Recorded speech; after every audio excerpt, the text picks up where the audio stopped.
Welcome back. రాజధాని నిర్మాణంపై కీలకమైన సిఆర్డీఏ బిల్లును అసెంబ్లీలో ప్రవేశపెట్టింది ఏపీ ప్రభుత్వం. భూ సమీకరణతో సహా రాజధాని నిర్మాణం మొత్తం సిఆర్డీఏ కిందకు వస్తుంది. ఈ భూ సమీకరణకు దీని ద్వారా చట్టబద్ధత ఏర్పడనుంది.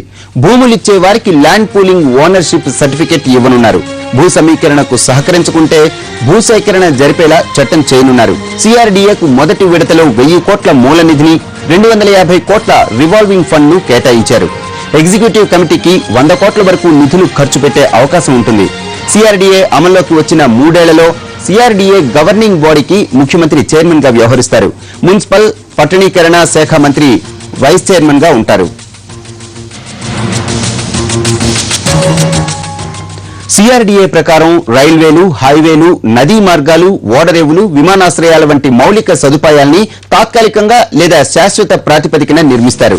ప్రస్తుతం ఉన్న బీజీటీఎం ఆస్తులు, అధికారాలను సిఆర్డీఏకు బదిలీ చేస్తూ ప్రభుత్వం నిర్ణయం తీసుకుంది. అదేవిధంగా రాజధాని ప్రాంతంలో భూముల క్రయ విక్రయాలు, భూ హక్కుల బదలాయింపులు, కేటాయింపులు అన్నింటినీ సిఆర్డీఏకు అప్పగించింది.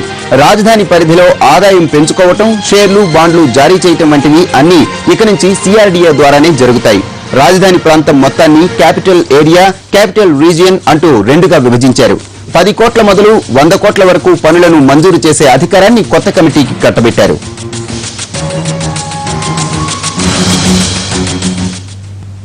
రాజధాని నిర్మాణానికి మాస్టర్ ప్లాన్ రూపొందించడంతో పాటు నిర్మాణాల సమయంలోనూ సింగపూర్ సాయం తీసుకోవాలని నిర్ణయించింది ఏపీ ప్రభుత్వం. ఈ అంశాన్ని కూడా సిఆర్డీఏ బిల్లులోనే పొందుపరిచారు. శాసనసభలో బిల్లు ఆమోదం పొందిన వెంటనే భూ సమీకరణ నోటిఫికేషన్ జారీ చేయడంతో పాటు కేవియట్ దాఖలు చేసేలా చర్యలు తీసుకుంటోంది.